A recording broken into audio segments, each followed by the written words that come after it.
Good morning, STM. My name is Liv. And my name's Amy. And here are your announcements for today. There will be a junior boys volleyball practice at 3 p.m. after school. Thanks from your coaches. And here now for your sports. Last night, in senior girls basketball actions, your Lady Knight took on their crosstown rivals Bishop Tonus in the battle for first place. The girls took the lead early and never looked back, defeating the Titans by a final score of 55-34. Izzy Morrow led the charge with 17 points, and Gabriela Mazuka chipped in with 13 points. Well done, girls. Last night, the senior boys volleyball team played against Bishop Tonus. The boys played an excellent game, sweeping BT in 2 clean sets. Way to go, boys. Practice tonight at 4 p.m. Thanks STM.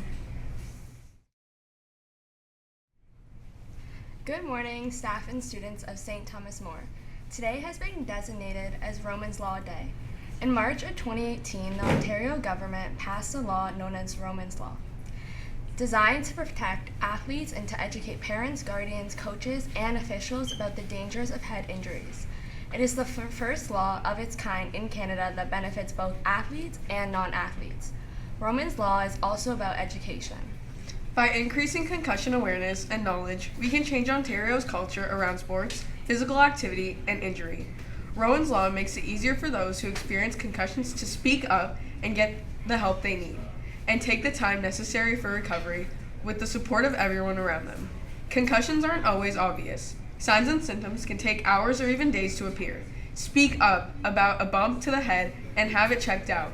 Students playing sports for school teams must inform their coaches if they have had a concussion while playing in sports leagues outside of school. Have a great day, Knights.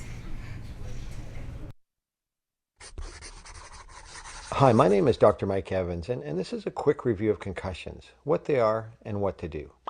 Now, you might have watched our Concussions 101 video, and this is just an updated version that covers even more. Concussions have got a lot of press. I think we can all now name a player or a friend that has had one, and I think we tend to hear about the bad cases. But I think it's also important to know that a concussion can be well managed by you and your family, your school, and your care team. The first thing you need to know about concussions is that they are like your other injuries, and yet completely different. When you injure your knee, you rest it initially, and you see how it feels after a few days. You probably get looked at. Sometimes it's something more serious, but most get better, and you slowly resume activity. Well, all that's true for concussions. It's estimated that 80 to 90% of concussions resolve within 3 weeks. The big difference is that most people aren't used to resting their brain. There are no crutches, no ice pack, no injury that people can see. If you go right back to school, physical activity, work, digital life, it's like going for a run on your injured knee. Let's start with what a concussion is. A concussion is a blow to the head or elsewhere on the body that shakes your head, where you have some other stuff going on. These other things tell us that your brain has been affected. Now, your brain is mission control and responsible for so many things. So there are a lot of different ways a concussion can feel. We generally think of 4 categories. So physical problems like headaches, poor balance, being more tired, blurry vision, dizziness, sensitivity to light or noise, and so on. Next are thinking problems such as feeling mentally foggy or slowed down with difficulties remembering or concentrating. Then there are emotional symptoms like feeling sad or less control over your emotions. You might feel more worried or irritable. And finally, there are sleep issues, which can work both ways. You might feel you're drowsy or sleeping more, or the reverse. You may have trouble falling asleep or sleeping less. These symptoms can appear immediately or take 24 to 48 hours to happen. It's also important to step back and wonder if any of these symptoms get worse when you're working harder, either physically or cognitively when you're using your brain. Concussions can be scary at the beginning, so it might be helpful to start by making sure there isn't something more serious going on. If things take a sudden turn for the worse, for example, an unusual worsening of a headache or repeated vomiting, seizures, weakness in your arms or legs, or you seem way more out of it, slurred speech, confusion, drowsiness, or you can't be woken up, this needs to be urgently assessed. The 2 key words here are sudden change. Concussions don't show up on a CT or MRI scanners in the emergency room, but these tests can be useful when there's a sudden worsening to look for brain injuries other than a concussion. The reality is most concussions can be managed without going to the ER, but check with your doctor just to be sure. My advice is to take the first week after concussion in 24-hour chunks. Things might get a bit worse or better in the first 24 hours, and we tend to err on the side of caution and focus on resting the brain. This means taking time off from screens, taking it easy, no sports, and getting lots of sleep. Sleep is good for a concussion. Again, if you injured your knee, you would probably still make it to school or work, but with a concussion, you need to rest that brain. So you may have to take a few days or even a week off. This seems like a lot, but it may pay off down the road. So speaking of the road to recovery, this is hard to predict at the time of injury. Usually things get better in days or weeks, but can also take months. There are some factors that may make your recovery stretch out a bit longer and that you need to consider in your get better strategy. For example, have you had a previous concussion, especially a recent one or one that lasted a long time? Or is there a story of multiple concussions where it took less force to cause symptoms? If you have a history of headaches or migraines, these can worsen. If you have had some learning or mental health issues such as ADHD, anxiety, depression, a sleep disorder, a learning disability, and so on, these conditions may or may not become more of a challenge when you injure your brain. Now, as I've said, helping your brain self-repair is different. It might be helpful to imagine your brain like a cell phone. When you get a concussion, it's as if your baseline battery life goes down. It's just harder to recharge to 100%, as a lot of your power goes to healing your brain. If we try to do all of the activities we normally do, chances are we'll run out of power quickly, and this is when we feel run down and our post-concussion symptoms get worse. One way to conserve energy is to use the 4 Ps. So the first P is to prioritize our activities each day. We only want to use up our limited charge on the activities that are most important to us. The second P is to plan out which activities we are going to do and when to do them. It is best to plan difficult or important activities when you have more of a charge.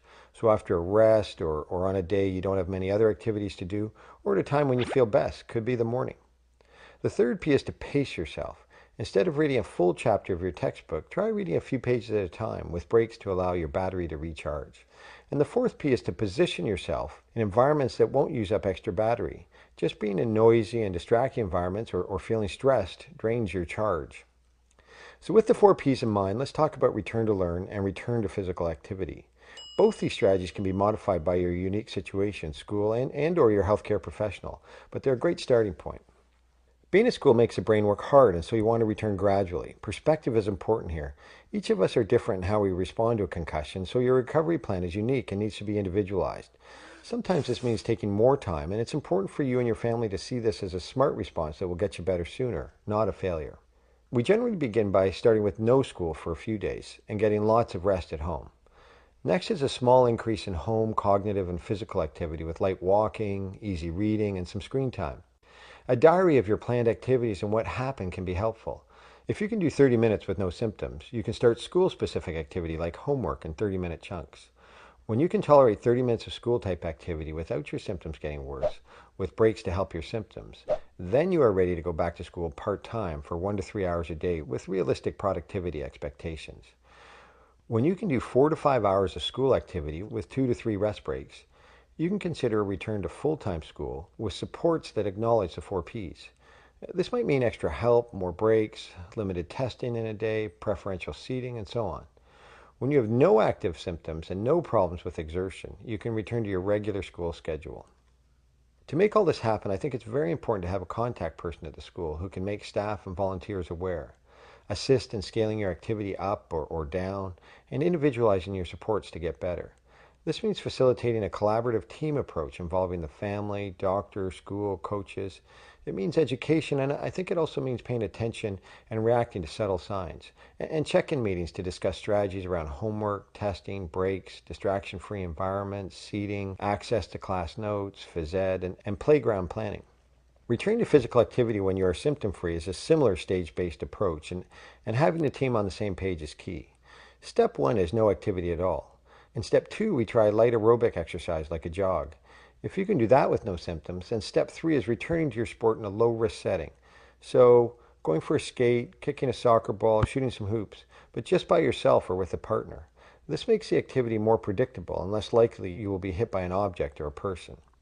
Monitor yourself and see how you do. If all good and you want to return to team play, step 4 is being yellow-shirted for practices.